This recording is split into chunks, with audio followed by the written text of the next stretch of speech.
오늘 전염병이란 제목으로 복음도시 7번째 말씀을 전하고자 합니다. 오늘 본문은 바울의 공판 과정을 계속해서 얘기하고 있어요. 대제사장 아나니아라는 정치가가 더둘로라는 변호사를 데리고 지금 와서 지금 총독 벨리스가 있는 가이사랴에 왔습니다. 근데 여러분, 이 아나니아와 더둘로가 지금 벨리스가 있는 곳까지 온 곳은 이 시대 가운데에 잘 이렇게 쉽게 올 수 있는 곳이 아니었어요. 거리로는 100km가 넘는 곳이었습니다. 지금이야 뭐 100km 정도야 뭐 자동차로 금방 가면 되겠지만 지금 이때는 100km를 간다는 게 그렇게 쉬운 일이 아니었죠.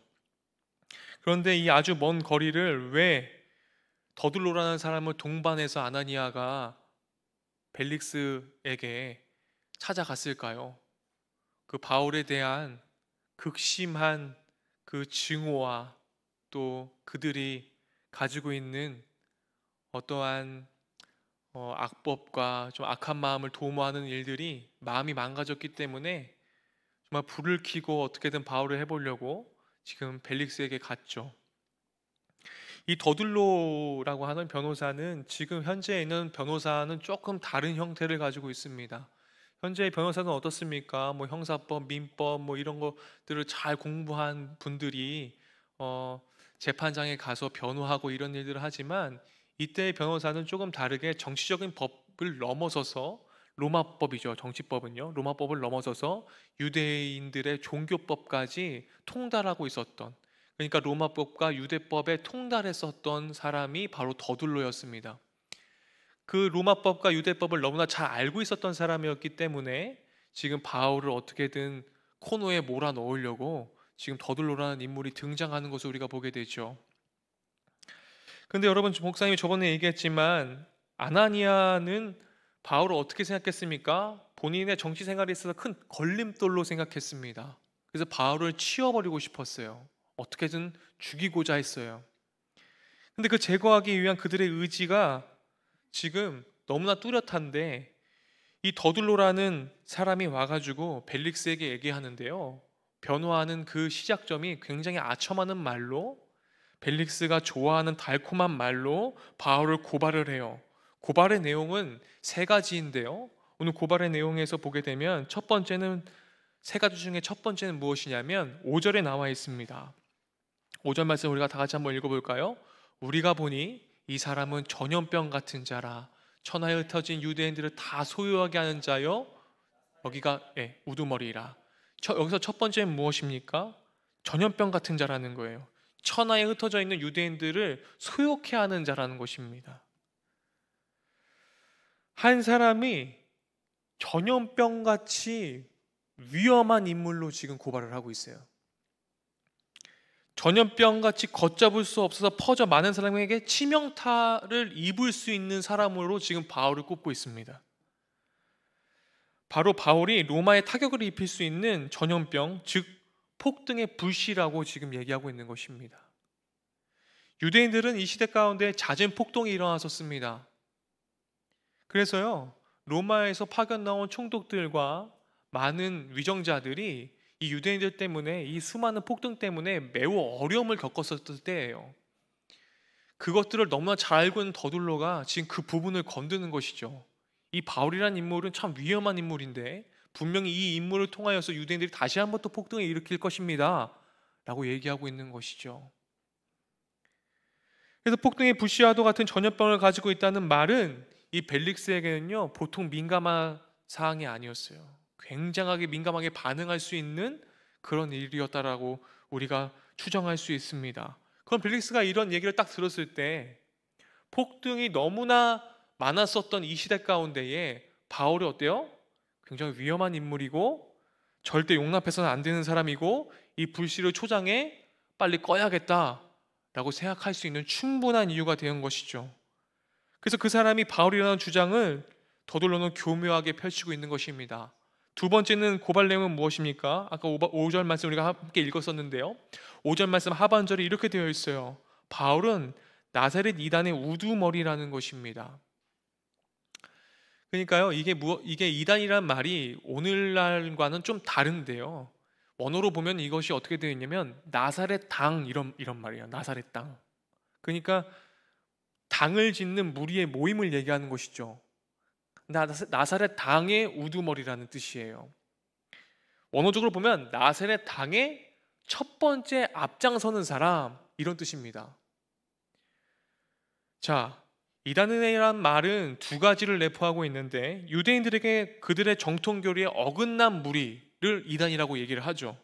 그리고 두 번째는 로마인들에게 불순한 자들, 즉 정치적인 폭동을 일으킬 수 있는 무리, 이런 뜻을 가지고 있습니다. 그래서 여러분, 사실 로마인 이 벨릭스 총독이 이 얘기를 들었을 때 여러분, 어떤 것이 더 타격을 입겠어요? 정치적인 문제겠습니까? 아니면 종교적인 문제겠습니까? 당연히 정치적인 문제가 더욱더 심각하게 받아들였겠죠. 유대인의 종교 따위는 벨릭스는 사실 그렇게 중요하게 생각하지 않았을 거예요. 이 경우도 바울은 절대 묵과할 수 없는, 반드시 처벌해야만 하는 그런 사람일 수밖에 없는 것을 더돌로가 또 주장하고 있습니다. 마지막 세 번째 고발 내용은 6절에 나와 있습니다. 6절 말씀 함께 다 읽어볼까요? 그가 또 성전을 더럽게 하려 함으로 우리가 잡았사오니. 자, 성전을 더럽게 하는 죄목은 누구와 같습니까? 예수님과 같죠. 그래서 바울이 또 죽을 처지에 지금 놓여져 있어요. 당시 제사장들은 사두개인들이었는데 이들은 로마와 긴밀한 관계를 맺으면서 로마 권력의 비화 아래 많은 특권들을 누리고 있었습니다. 이들 제사장인 자신들을 따르지 않는 것을 성전을 더럽히는 것이라고 지금 얘기하고 있어요. 예수님도 마찬가지였죠. 그때 있었던 기득권을 가지고 있었던 대제사장들에겐 예수님이 눈의 가시였잖아요. 지금도 마찬가지인 거예요. 아나니아라는 대제사장에게는 바울이 정말로 눈에 가시고 정말로 없어졌으면 좋겠는, 자신이 이득권을 갖기 위해서는 이 바울이 정말로 방해물인 것이거든요. 그래서 로마에 대항하는 것으로 지금 얘기를 하고 있어요. 따라서 이 고발 내용 역시 바울에겐 치명타를 날릴 수 있는 것이었습니다. 이런 아주 치밀하고 교묘한 내용들로 지금 더돌로가 벨릭스 앞에서 얘기를 하고 있습니다. 근데 이렇게 아첨하는 말로 벨릭스에게 얘기를 하고 있는데요, 여러분 한번 읽어볼까요? 3절 말씀입니다. 오늘 3절 말씀, 벨릭스가 어떻게 아첨하고 있는지 한번 읽어볼게요. 다 같이 읽어보겠습니다. 벨릭스 각하여, 우리가 당신을 힘입어 태평을 누리고 또 이 민족이 당신의 선견으로 말미암아 여러 가지로 개선된 것을 우리가 어느 모양으로나 어느 곳에나 크게 감사하나이다. 여러분, 참 듣기 좋은 말이죠. 벨릭스가 정말로 정치를 잘해가지고 벨릭스 때문에 지금 태평성대를 누리고 있다는 거예요. 민족이 지금 너무나 좋다는 거예요. 너무 크게 감사하고 있다는 것입니다. 벨릭스가 정말로 듣기 좋은 말이었겠죠. 근데 여러분, 이건 거짓말입니다. 유대인의 역사가 요세푸스의 고전에 보면 벨릭스는요, 굉장히 돈을 좋아하는 사람이었고, 그 다음에 여자를 좋아하는 사람이었고, 온갖 범죄가 넘쳐났었고, 정치를 그렇게 잘했었던 총독이 아니었음을 보게 돼요. 근데 어떻습니까? 더돌로가 그걸 알았을까요? 몰랐을까요? 알았죠. 알았는데도 불구하고 지금 더돌로는 뭐라고 해요? 참 정치를 잘해서요, 벨릭스 때문에 지금 태평을 누리고 있다, 이렇게 거짓말하고 아첨하면서 그들의, 벨릭스의 마음을 사로잡아서 지금 얘기하고 있는 것을 보게 돼요.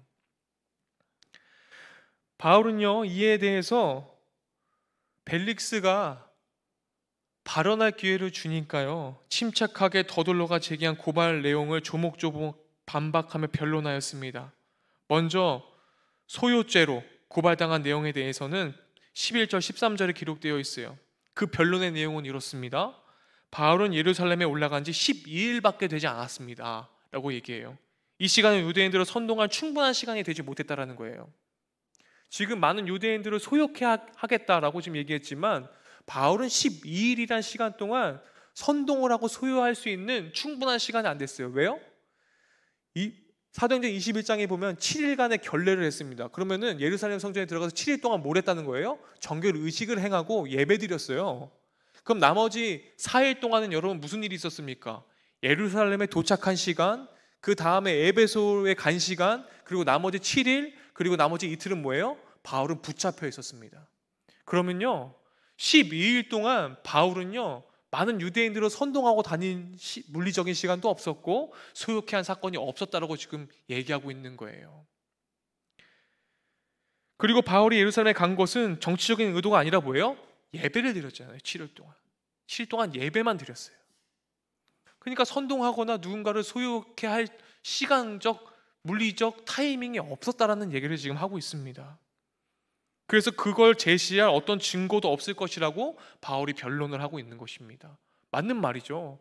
바울이 12일 동안 예배 드렸고 붙잡혀 있었고 이동 시간밖에 없어요.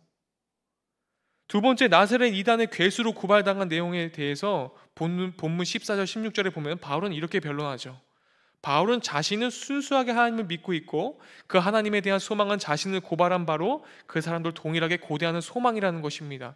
무슨 말이냐면 바울 자신은 정치적으로 불순한 자가 아닐 뿐더러 또 이단들이 얘기하고 있는, 이단이라고 말하고 있는 그 도를 본인도 다 믿고 그렇게 따르고 있다라고 얘기를 해요. 세 번째, 성전을 더럽힌다는 내용으로 고발당한 것에는 본문 17절에서 20절에 나와 있듯이 바울이 이렇게 변론합니다.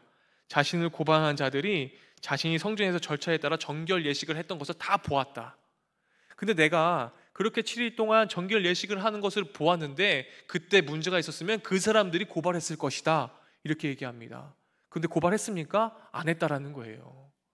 바울은 정말로 정결하게 예배만 드렸다라는 것이 맞는 말이잖아요. 아무도 소동을 일으키는 것을 보지 못했다고 얘기하죠. 마땅히 7일 동안 정결 예식을 하고 예배를 드리는 동안 목격자가 있었다면 당연히 고발했음이 마땅했을 텐데 그렇지 않지 않냐? 지금 이렇게 변론합니다. 이 두 사람의 주장을 들은 벨릭스는 어떤 경로로 이 기독교에 대해 들어서 알고 있었는지 명확히 알 수 없지만 그 도로 잘 알고 있었기 때문에 재판을 연기합니다. 자, 연기하는 내용이 어디 나와 있습니까? 네, 22절 말씀이죠. 다 같이 한번 읽어보겠습니다. 오늘 본문 22절 말씀. 벨릭스가 이 도에 관한 것을 더 자세히 아는 거로 연기하여 이르되 천부장 루시아가 내려오거든 너희 일을 처결하리라 하고. 벨릭스가 이 부분에 대해서 더 잘 알고 있었기 때문에 두 사람의 얘기를 듣고 지금 어떡합니까? 판결을 미뤄버립니다. 왜 미뤘을까요? 바울의 얘기가 맞지만 바울 얘기를 들으면 누가 폭등을 일으켜요? 나머지 유대인들이. 그렇죠? 지금 예수님과 똑같은 상황에 지금 그 코너에 몰아있는 바울의 모습을 우리가 보게 돼요. 오늘 본문 내용을 통해 바울의 상반된 두 모습이 눈에 들어옵니다. 거짓 누명과 억울함이 씌워진 모습이 그 한 모습이고 그럼에도 그 거짓된 고발 앞에서 침착하게 담대하게 반박하는 바울의 모습을 우리가 볼 수 있습니다. 우리도 살아가면서 참 코너에 몰릴 때도 있고 참 내 마음과 같지 않게 누명과 억울함이 씌워질 때도 있는데 그럴 때마다 우리가 주님을 바라보고 정직하고 담대하게 침착하게 주님 앞에서 우리가 우리의 마음을 토로할 수 있는 마음이 우리들에게 있어야 된다고 목사님은 생각해요. 그런데요, 이 상반된 두 모습처럼 보이는 바울에게 변치 않는 한 마음이 있었어요. 목사님이 이 구절을 묵상하고 깊이 들여다보면서 참 목사님 마음에도 참 위로가 다가왔어요. 15절 16절 말씀인데요, 우리 다 같이 한 목소리로 집중해서 함께 읽어보겠습니다. 다 같이 읽겠습니다. 그들이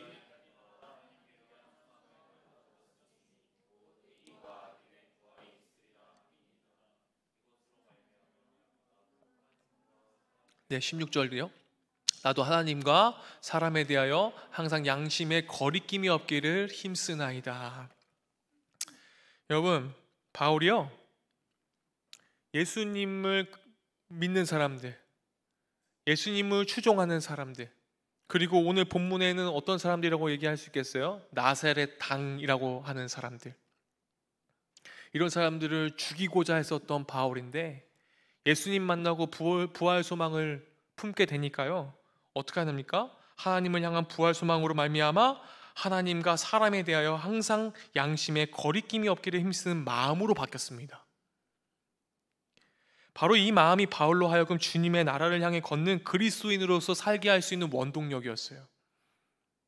비록 억울하고 그리고 억울한 상황에 몰리기도 하고 매도 맞고 돌도 맞고 자기를 죽이려고 했지만 하나님을 향한 부활 소망으로 말미암아 하나님과 사람에 대하여 항상 양심의 거리낌이 없기를 힘쓰는 마음으로 그 길을 묵묵하게 걸을 수 있는 그의 바울의 모습을 우리가 보게 돼요.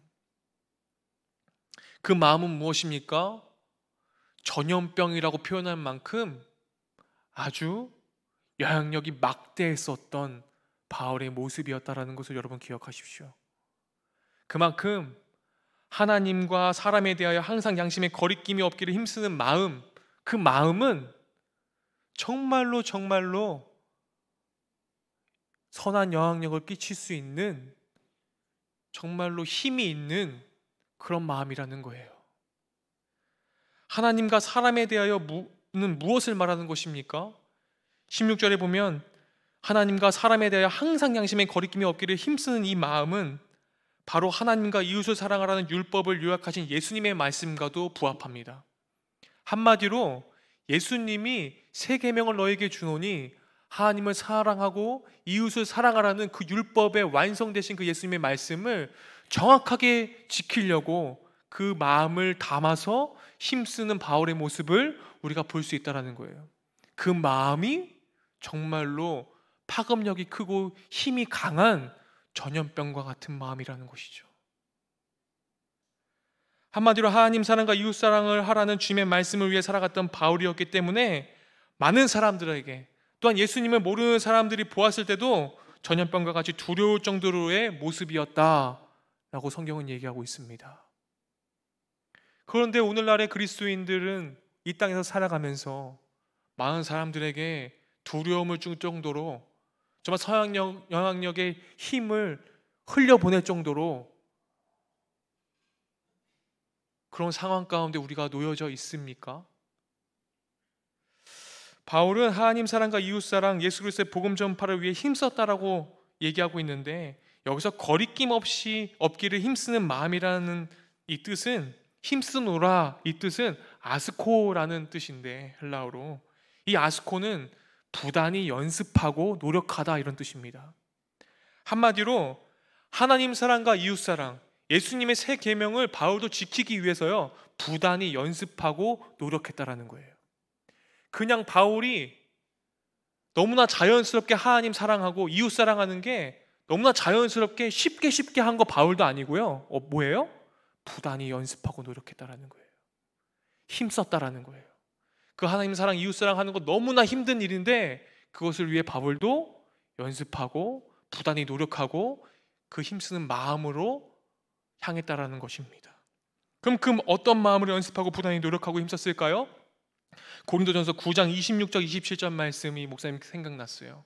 바울이 어떤 마음으로 하나님 사랑, 이웃 사랑을 실천하기 위해서 노력하고 연습하고 이렇게 했을까? 한번 다 같이 읽어보겠습니다. 그러므로 나는 다름질하기를 향방 없는 것 같이 아니하고 싸우기를 허공을 치는 것 같이 아니하며, 27절입니다. 내가 내 몸을 쳐 복종하게 함은 내가 남에게 전파한 후에 자신이 도리어 버림을 당할까 두려워함이로다. 바울의 마음이 전달되십니까? 바울이요 하나님 사랑과 이웃 사랑을 실천하기 위해서 부단히 노력하고 연습하는 그 힘쓰는 이 바울의 마음은 어떤 마음이에요? 본인을 다름질하기를 향방 없는 것 같이 아니하였다는 것은 하나님 사랑과 이웃 사랑 외에는요 여러분 한눈 팔지 않았다라는 거예요. 향방 없는 것 같이 아니하였다는 것은 한눈 팔지 않았다는 거예요. 온전히 주님께서 주신 하나님 사랑하고 이웃을 사랑하는 것, 그 방향대로 자신을 쳐서 이 일을 위해 부단히 연습하고 노력하는 마음으로 살았다는 것입니다. 바울이 어떻게 표현합니까? 자신을 쳐서 복종시킬 정도로 의지적인 노력이 거기 들어갔다는 거예요. 바울은 자연스럽게 하나님 사랑, 이웃 사랑 못했습니다. 바울도 자신을 쳐서 주님 앞에 복종시켰어요. 우리도 수많은 결단을 하고 하나님 사랑하고 이웃 사랑한다고 수많은 고백들을 하지만 여러분 바울과 같이 자신을 쳐서 그 결단을 지키기 위한 몸부림이, 예수로 살아가기 위한 이 세상에 향한 몸부림이 우리들에게 필요하다라는 것입니다. 바울도 그게 쉽게 되지 않았어요. 한마디로 복음을 살아내기 위해 집중되어 있었던 사람, 그 사람이 바로 바울이었습니다. 복음으로 살아내려는 삶, 예수로만 살아내려는 삶. 바울도 이것이 자연스럽게 된 것이 아니라 의지적인 노력과 힘씀이 있었다는 것을 여러분 꼭 기억하시기 바랍니다. 왜 우리가 하나님을 믿고 이 땅에서 소금과 빛의 역할을 감당해내는 것이 우리의 사명인 줄 알지만, 그것이 좁은 길인 것을 너무나 잘 알고 있지만, 우리의 무의식 속에서는 우리가 예수님을 믿으면 그걸로 됐지 라고 생각하는 정말 이기적인 신앙생활이 우리들에게 존재하지 않는가 생각해 보게 됩니다. 바울의 마음과 삶을 잘 보여주는 한 사건이 오늘 24절에도 나와요. 바울은 계속해서 하나님을 사랑하고 이웃을 사랑하는 마음으로 복음 전하는 것에 집중되어 있던 사람이었어요. 24절 말씀을 함께 읽어보겠습니다. 다 같이 읽을게요. 수일 후에 벨리스가 그 아내 유대 여자 두루실라와 함께 와서 바울을 불러 그리스도 예수 믿는 도를 듣거늘. 여러분, 지금 어떡합니까? 벨릭스가 그의 아내 유대 여자 두루실라와 함께 와서 바울을 불렀는데, 바울이 어떻게 했다는 거예요? 그리스도 예수 믿는 도를 지금 전하고 있더라는 거예요.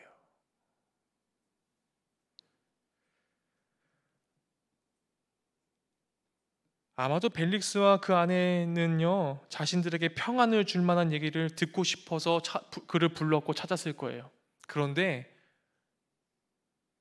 본인이 듣고 싶은 말을 한 게 아니라요, 오히려 불의하며 탐욕으로 가득 찬 벨릭스에게 의와 절제와 장차 오는 심판에 대해서 용기 있게 얘기하는 바울의 모습을 보게 됩니다.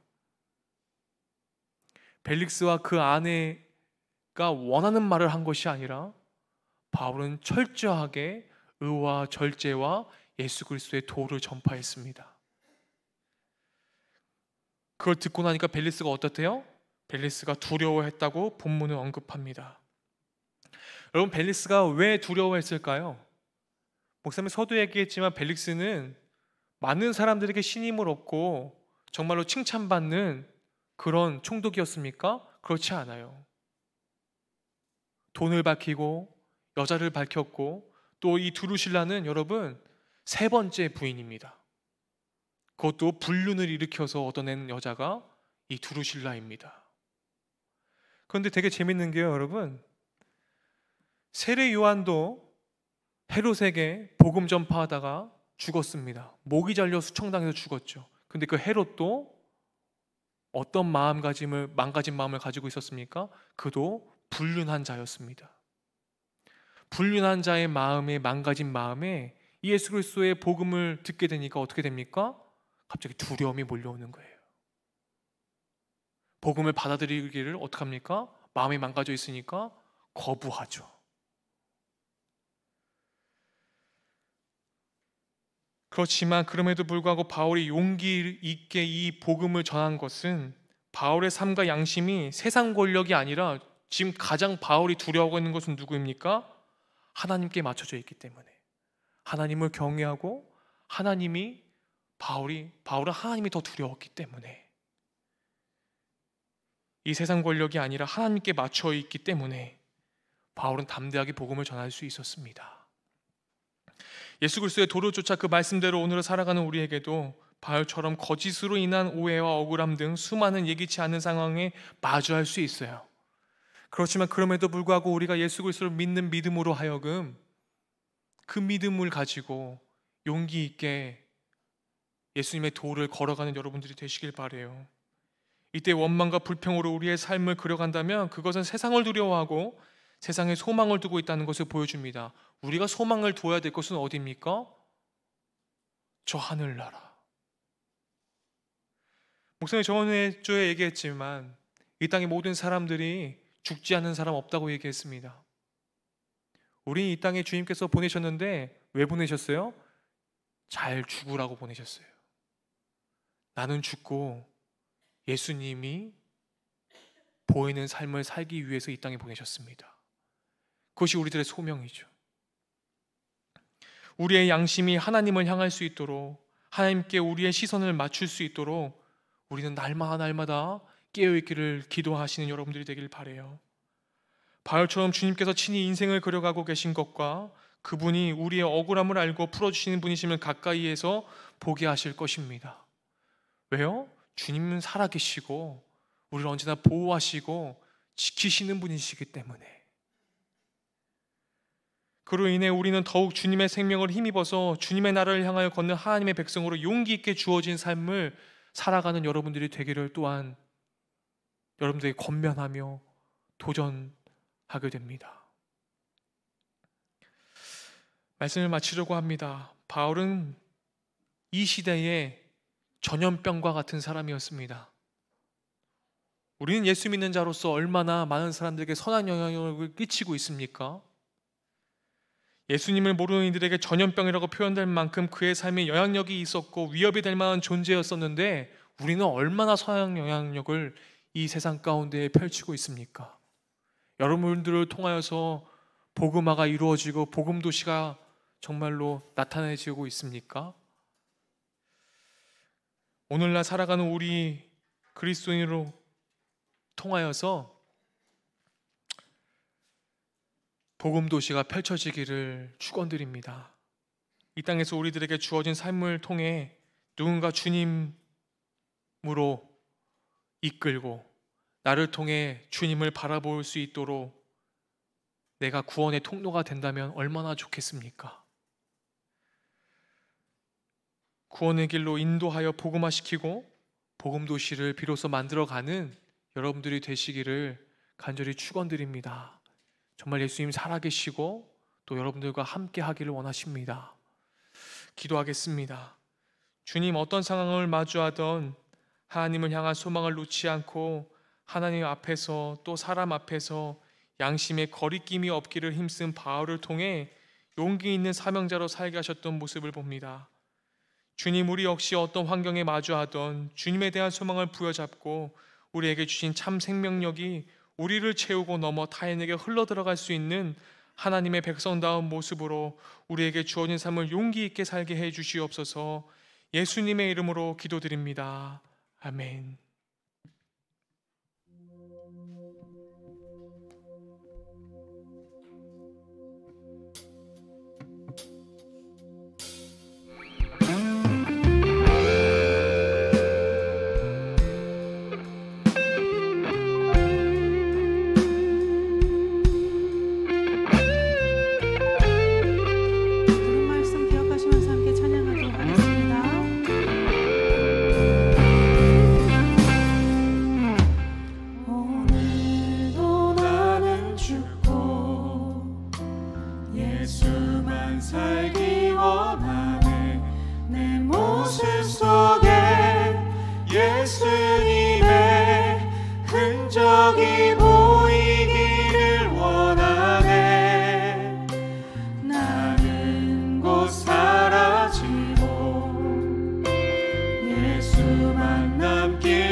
십자가 보혈의 그 사랑이 나의 영혼에 그의 보혈이 나의 소리에 그의 사랑이 나의 손짓에 그의 영광이 영원토록 예수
속에서 예수가 보이네. 우리 모습 속에 예수로만 살려 몸부림치며 세상과 싸워나가는 우리 모습 속에 예수가 보이네. 이것으로 말미암아 나도 하나님과 사람에 대하여 항상 양심의 거리낌이 없기를 힘쓰나이다. 지금은 우리를 죄에서 구원하신 예수 그리스도의 은혜와 하나님의 무한하신 사랑과 성령 하나님의 교통하심이 하나님을 사랑하고 이웃 사랑하기를 실천하기 위해 힘쓰고자 결단하는 여기 모인 예배자들의 머리 위에 또 하나님의 사랑하심과 이웃 사랑하심을 그 하나님의 마음을 받아 이 땅에서 그리스도의 편지로 그리스도의 향기로 뻗어나가고자 결단하는 여기 모인 예배자들의 머리 위에 또 온 세계 열방을 누비는 복음 전달자들의 머리 위에 영원토록 함께 하시기를 간절히 축원하옵나이다. 아멘.